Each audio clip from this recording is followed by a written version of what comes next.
Bueno, y está con nosotros mi querido Raúl Flores Martínez. Nos trae una nueva historia de estas que dejaron de contarse, los narcobloqueos. Mucha gente nos pregunta, bueno, ¿para qué sirven? ¿Para qué los hacen? ¿Cuándo surgieron? Querido Raúl, ¿cómo estás? Buenos días. ¿Cómo estás, mi querido Paco? Muy buenos días y buenos días al auditorio. 2010 es cuando se tiene el registro del primer narcobloqueo en Reynosa, Tamaulipas. Esto por el Cártel del Golfo, esta estrategia que hay que tenerlo muy en cuenta, mi querido Paco. Esta es una estrategia de guerra de guerrillas que se utilizaba en Cuba.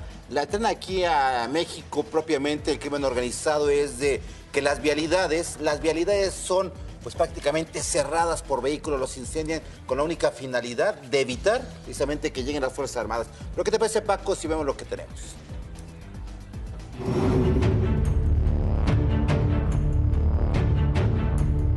Con la intención de frenar el accionar de las autoridades federales y Fuerzas Armadas, el crimen organizado inició desde el 2010 a la fecha una estrategia de bloqueos de vialidades con vehículos, negocios y gasolinerías incendiados. El primer llamado narcobloqueo en México se registró el 8 de marzo de 2010 en la ciudad de Reynosa, Tamaulipas. Ante la entrada de elementos del Ejército Mexicano y Armada de México, los líderes regionales del Cártel del Golfo emprendieron la estrategia de los bloqueos en vialidades.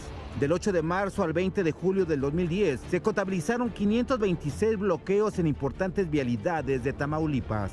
En la actualidad, no hay una cifra exacta de cuántos bloqueos en vialidades ha realizado el crimen organizado en México. Sin embargo, la mayoría se han registrado en el norte del país, principalmente en Tamaulipas, Nuevo León, Michoacán, Zacatecas, Guanajuato y Guerrero.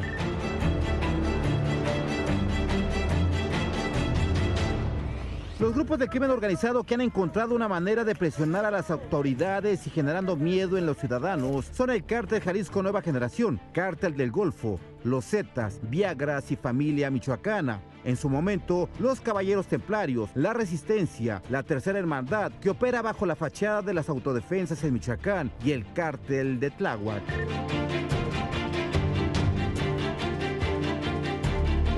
Uno de los bloqueos que generó incertidumbre en la población se dio en mayo de 2015. Está considerado como uno de los meses más violentos en Jalisco. La puesta en marcha del operativo Jalisco tuvo una estela de muertes y afectaciones a los ciudadanos generada por el Cártel Jalisco Nueva Generación. Utilizando tácticas militares, un lanzacohetes de fabricación rusa y con el factor sorpresa, los sicarios derribaron un helicóptero de la Fuerza Aérea Mexicana. El resultado fue 8 elementos de la Secretaría de la Defensa Nacional muertos. La estrategia de los narcobloqueos se desarrolla con células de 5 a 10 civiles encapuchados y armados. Se trasladan por vía terrestre hasta vialidades importantes de estado o ciudad. Mediante la violencia física, verbal y psicológica, obligan a los conductores a entregarles sus vehículos que son atravesados sobre las vialidades, después son incendiados. Esto evita el paso de las unidades policíacas o militares. Otra de las estrategias del crimen organizado es utilizar a su base social para crear manifestaciones contra las Fuerzas Armadas y así obstruir los operativos contra un jefe de plaza criminal.